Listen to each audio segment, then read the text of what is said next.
Bom dia, galera. Nesse vídeo eu vou falar sobre uma figura histórica da América Latina, Fulgêncio Batista. Para quem não está ligando o nome é o nome do ex-ditador de Cuba, que serviu os interesses dos Estados Unidos. Anos antes dele dar um golpe de Estado, ele tinha sido eleito presidente de forma manipulada, mas foi. E ele deu um golpe de Estado às vésperas da eleição de 1950, da década de 50. E ao ascender ao poder dessa forma, ele constrói uma casta de funcionários públicos no alto escalão. Essa casta que vai favorecer o surgimento de uma alta desigualdade, mortalidade infantil gigantesca, analfabetismo gigantesco, e todos esses elementos, mais o servilismo que ele se propôs ao tio Sam, gerou, fortaleceu o grupo do Fidel Castro, que começa a atuar logo no começo da década de 50. Inclusive, um dos primeiros atos do grupo do Fidel Castro foi o desastroso ataque do quartel de Moncada na ilha. Só que foi rechaçado e todos foram presos, inclusive Fidel Castro, que fez a sua própria defesa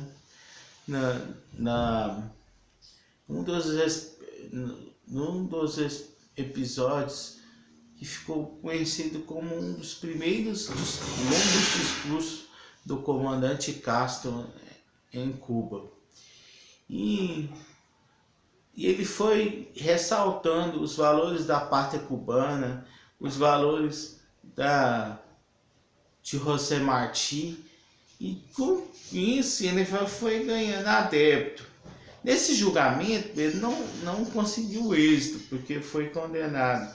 Mas 2 anos após o julgamento, eles são anistiados e vão para o México. No México ele começa a articular uma nova empreitada para fazer a revolução, e conheci na casa de um amigo em comum, Ernesto Che Guevara. Ernesto Che Guevara se propõe a ir como médico da guerrilha, a priori, participar do processo revolucionário cubano. Só que ao longo do caminho ele deixa de ser o médico para se tornar o soldado da revolução. O soldado da revolução é esse que era até mais popular do que o Fidel Castro, para vocês terem uma ideia.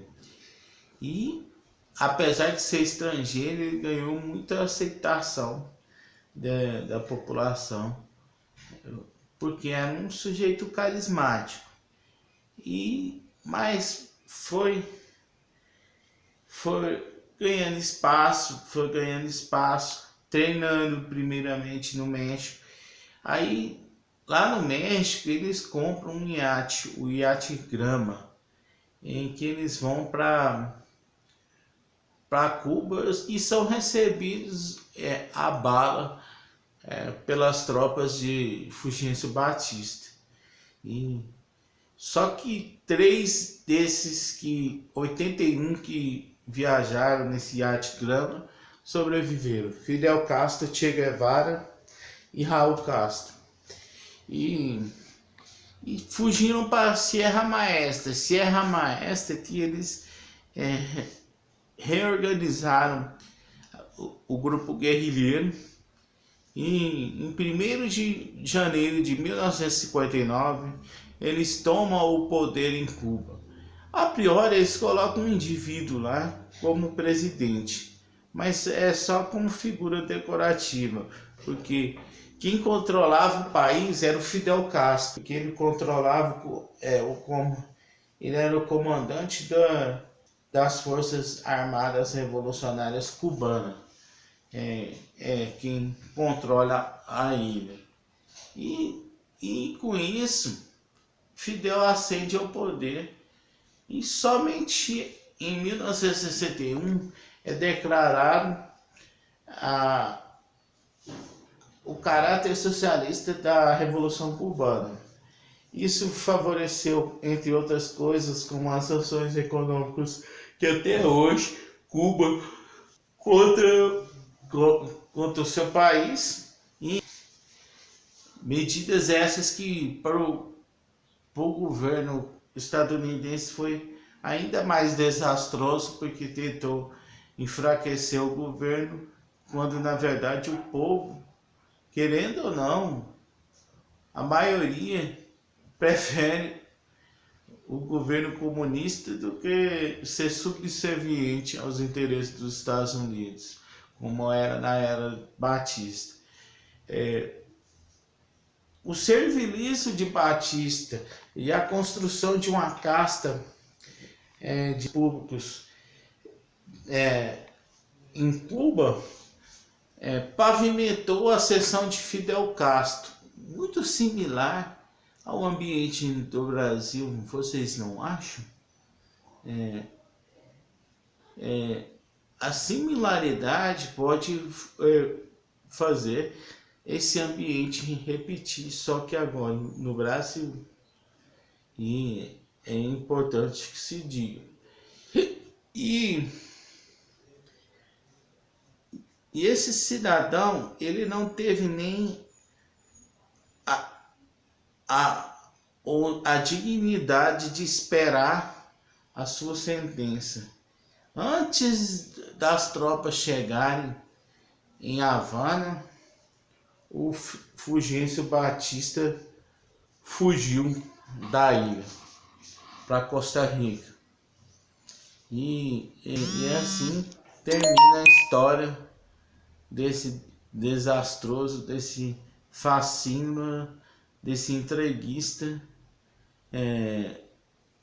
cubano que fugiu com o rabinho entre as pernas do grupo do Fidel Castro, porque se mostravam, vamos usar os termos que o filho do José Dirceu falou, eles são, o Fulgêncio Batista era tigrão contra o povo e tchutchuca contra os Estados Unidos, com relação aos Estados Unidos. E essa atitude gerou unicamente, tão somente, o fortalecimento da Revolução Cubana, que levou à vitória. Hoje em dia, os membros da ditadura batista, os que não foram executados, viraram a máfia cubano-americana de Miami, para vocês terem uma ideia. E dessa forma eu afirmo que, por mais que o regime esteja num estado de sítio, a oposição de Miami lá também não é grande coisa também não.